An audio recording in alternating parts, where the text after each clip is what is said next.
Som bol rád, keby toto video došlo až po jedného človeka, jedného chlapca, ktorý bol na výlete okolo Islandu. On bol z Čiech.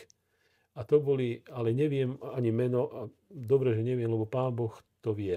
A Pán Boh ten ho odmení, toho človeka. Ale to bola taká skupina, zastavili sa u nás akože na noc. Tak normálne len prenocovať.